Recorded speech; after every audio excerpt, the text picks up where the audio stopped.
SSC CGL 2022-23 और EDM and phrases का ये लेक्चर नंबर 2 होगा। इससे पहले मैं lecture number 1 EDM and phrases का लेक्चर नंबर 1 अपलोड कर चुका हूँ, आप उसको जाकर देख सकते हो। तो लेक्चर ज़्यादा बड़े नहीं होंगे, 10 ऑन एन एवरेज 10 से 12 मिनट के ही मैं कंडक्ट करूँगा। ठीक है, चलो तो अब हम अपने लेक्चर की ओर चलते हैं। देखिए, हमारे पास जो पहला वर्ड है an apple discord. An apple discord का मतलब ये होता है कि cause quarrel. Cause quarrel, quarrel का मतलब होता है झगड़ा, कि आपकी ऐसी कौन सी चीज़ है जो झगड़े को उत्पन्न कर रही है, झगड़े का कारण है। तो वो प्रॉपर्टी भी हो सकती है, दो मतलब प्रॉपर्टी भी हो सकती है, दो भाइयों के बीच में प्रॉपर्टी को, दो बहनों के बीच में प्रॉपर्टी को लेकर वो लड़की भी हो सकती है, दो लड़कों के बीच में लड़की को लेकर लड़ाई हो जाए, या वो लड़का भी हो सकता है, दो लड़कियों के बीच में कोई भी चीज़ हो सकती है जिसको लेकर झगड़ा हो जाए। ठीक है, तो कॉज क्वेरल मतलब जो कॉज ऑफ क्वेरल है क्या है, मतलब आपकी लड़ाई होने का क्या कारण है, झगड़े का क्या कारण है। एग्जाम्पल मैंने लिया है यहाँ पर, ancestral property is an apple of Discord between two sister. मतलब जो उनके बीच में, जो दो बहनों के बीच में जो लड़ाई हो रही है, वो उनकी एंसेस्ट्रल प्रॉपर्टी थी, जो उनके पूर्वज छोड़ कर गए थे, वो प्रॉपर्टी के ऊपर उनके ऊपर झगड़ा हो रहा है। ठीक है, तो इसका मतलब ये होता है। एप्पल्स एंड ऑरेंज, देखिए एप्पल्स अलग चीज़ होती है, ऑरेंज अलग चीज़ होती है, तो मतलब टू डिफरेंट थिंग, जो दो अलग अलग चीज़ें हैं। तो अब एक बात बताइए, हाँ इसका मतलब हो गया टू डिफरेंट थिंग, एक अलग है दूसरी अलग है, दोनों में कोई मेल जोल नहीं है, दोनों बिल्कुल अलग है। इसका मतलब होता है एप्पल्स एंड ऑरेंज का मतलब होता है टू डिफरेंट थिंग। दो थिंग भी हो सकती है, दो डिफरेंट पर्सन भी हो सकते हैं, कोई भी हो सकता है। ठीक है, जैसे अब घर के अंदर क्या होता है, एक तो होगी सासू माँ, एक होती है उसकी बहू। अब दोनों के अंदर कितनी लड़ाई होती है, इंडिया के अंदर तो खूब, और दुनिया भर के एपिसोड बने हुए, सास बहू का झगड़ा, फलाना झगड़ा, ढिमकाना झगड़ा। मतलब ये दोनों सास और बहू कैसी हैं, एप्पल्स एंड ऑरेंज, कभी भी एक घर में रह ही नहीं सकती एक छत के नीचे। तो मुझको लगता ही नहीं कि बोस की चोटी पकड़ ऐसा बहुत करती हैं। तो मतलब यहाँ पर जैसे माई मदर इन लॉ और the just apples and orange, मतलब वो एप्पल एकदम अलग है बिल्कुल। एक कहेगी नहीं मेरे को चाय पीनी, तो दूसरी कहेगी नहीं नहीं चाय तो बेकार होती है। तो दोनों में कोई सिमिलैरिटी नहीं है। They should not be left alone in the same room for the two long, मतलब उनको एक छत के नीचे रह ही नहीं जा सकता। अगर रह गए तो वो एक दूसरे की चोटी पकड़ पकड़ कर खींचेंगे, पूरे दिन चोटी खिंचाई करेंगे।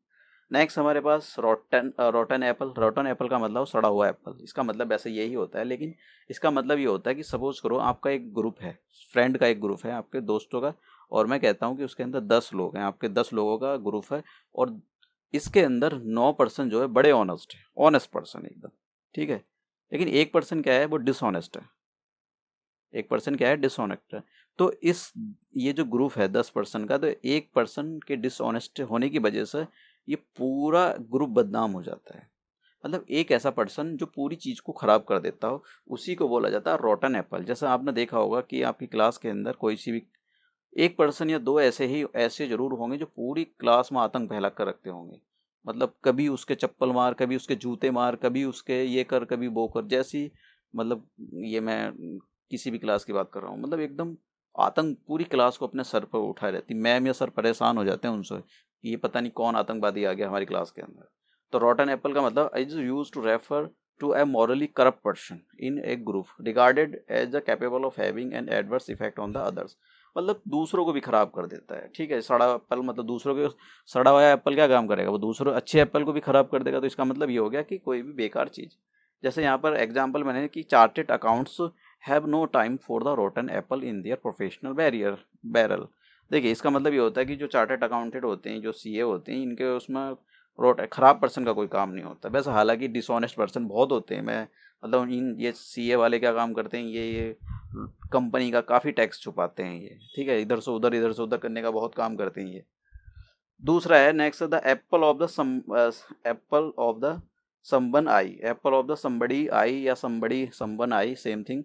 इसका मतलब ये होता है कि आंखों का एप्पल, मतलब आंखों का एप्पल होता है। एप्पल ऑफ द संबन मतलब आंखों का एप्पल, तो मतलब यही हो गया ना कि भाई एकदम काला पीला। जैसे आपके यहाँ पर एक घर में एक लड़के का जन्म हो, एक बॉय का, तो बस यही मेरा काला है, यही मेरा पीला है, यही मेरा गुलाबी है, यही मेरा पुदीना है, यही मेरा गुलाबी है, बस आंखों का तारा बना रहता है वो। तो मतलब the apple of the somebody I, हो सकता है कि आपकी मतलब कि दादी अपने पोते को कहती है बस मेरा तो यही पोता है एक, जो सबसे अच्छा है, फलाना है, ढिमकाना है, यही मेरा काला है, यही मेरा पीला है। हिज एग्जाम्पल है his daughter is the apple of his I. Next करते हैं एट ऑड्स। एट ऑड्स का मतलब होता है, देखिए एट यहाँ पर ऐसा लगा हुआ है, एट ऑड्स, ऑड्स का मतलब इन डिस्प्यूट, मतलब इसका मतलब होता है कि आप डिस्प्यूट में इन्वॉल्व हो जाना। Members of the group were at odds over the selection procedure. At dispute जैसे मतलब मेंबर जो थे वो सिलेक्शन प्रोसीजर को लेकर क्या थे, एट डिस्प्यूट, मतलब उनको वो डिसएग्रीमेंट था उनके साथ में। जैसा मैं आपको एक एग्जांपल बताता हूँ कि कभी कभी कुछ सिलेक्शन प्रोसीजर ऐसे होते हैं कि जहाँ पर कोई ट्रांसपेरेंसी नहीं होती है। तो स्टूडेंट्स की हमेशा ये मतलब जो भी ऑर्गेनाइजेशन है ये रिक्रूट कर रहा होता है, हमेशा उनकी ये कंप्लेन रहती है स्टूडेंट्स की, जो भी एस्पायरेंट होते हैं, कि आप अपने यहाँ पर ट्रांसपेरेंसी रखो, क्योंकि कोई ट्रांसपेरेंसी नहीं है आपके यहाँ पर। जैसे बहुत सारे एग्जाम कंडक्ट होते हैं जिसके अंदर कोई ट्रांसपेरेंसी नहीं होती है, तो उसमें क्या होता है, आप उसके अंदर करप्शन भी हो सकता है जब कोई ट्रांसपेरेंसी नहीं थी है।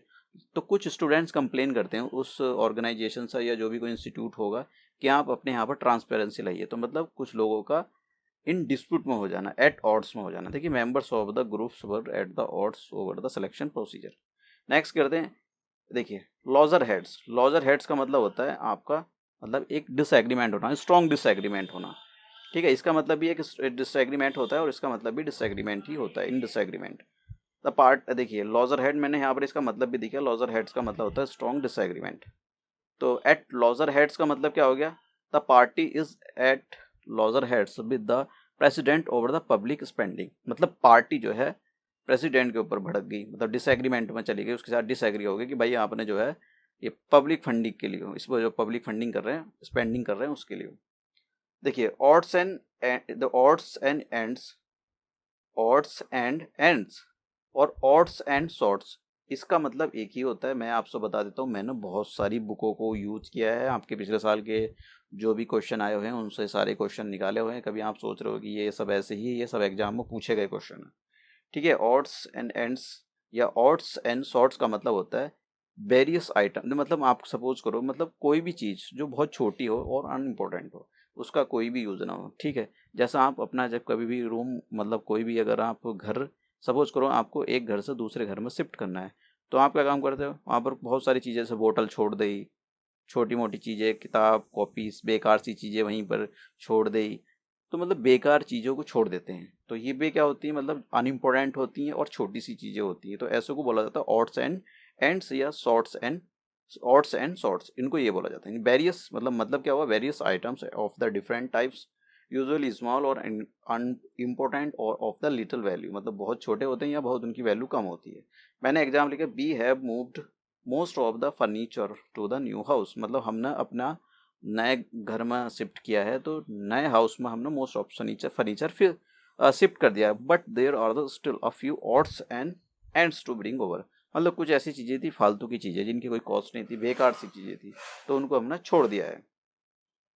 नेक्स्ट करते हैं, at a loose end. At a loose end का मतलब होता है टू हैव नथिंग, बेला, बेला ही हो सकते हैं। अब देखिए सबसे अच्छा एग्जाम्पल ये, जैसे कोविड आया, तो कोविड-19 बीमारी आई, तो कोविड-19 के बाद क्या हुआ, लोगों के रोजगार छिन गए। जो कंपनियों में काम कर रहे थे लोग जो मजदूर थे और बेसिस पर काम करते, डेली बेसिस पर काम करते, उनकी सबकी रोजगारी बंद हो गई। तो वे अपने घर बैठे हुए थे। ठीक है, to have nothing to do, उनके पास कुछ भी काम नहीं था करने के लिए। तो आप समझ सकते हो after the covid what has happened, कि लोगों के सारे की सारी जो लाइवलीहुड थी, दे हैव गॉन, वो छिन गई बिल्कुल। तो लोग जब कुछ रहेगा नहीं करने के लिए, तो हाथ पे हाथ रख के बैठे हुए हैं। तो मतलब at a loose end. Example, after her father run out of the money, उसके पिताजी का सारा पैसा खत्म हो गया प्राइवेट स्कूल में। She was at a loose end, मतलब अब उसके पास है ही नहीं कुछ करने के लिए।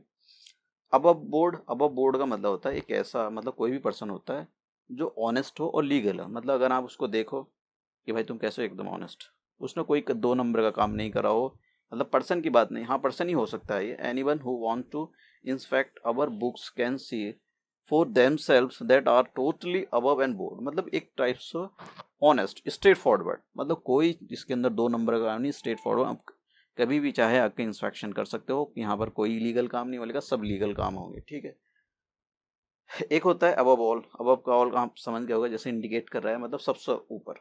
तो मोर देन एनीथिंग एल्स, सबसे ऊपर। तो सबसे ऊपर कौन हो सकता है? सबसे ऊपर आपका कुछ भी हो सकता है। जैसे यहाँ पर एग्जांपल मैंने लिया इसकी, सोशल सर्विस डिपार्टमेंट्स। सो जो सोशल सर्विस डिपार्टमेंट है, must accept above all the role of the parents. मतलब जो सोशल सर्विस डिपार्टमेंट है उसको जो रोल होता है पेरेंट्स का, उसको जरूर एक्सेप्ट करना चाहिए, क्योंकि सोशल सर्विस के अंदर पेरेंट्स का बहुत बड़ा रोल होता है। ठीक है, तो ये थे आज के लेक्चर। आज ज़्यादा देखिए, ज़्यादा वर्ड नहीं रखूंगा मैं, 10 से 12 के बीच में, और इतना ही 10 से 12 के बीच में ये रहेंगे। धीरे धीरे एवरीडे लेक्चर आएगा, मैथ उसके भी, मैथ के भी, और आपके जनरल ये अवेयरनेस के भी क्वेश्चन लाने, अवेयरनेस के भी लेक्चर लाने वाला हूँ जल्दी। तो ये था हमारा आज का लेक्चर। Thank you.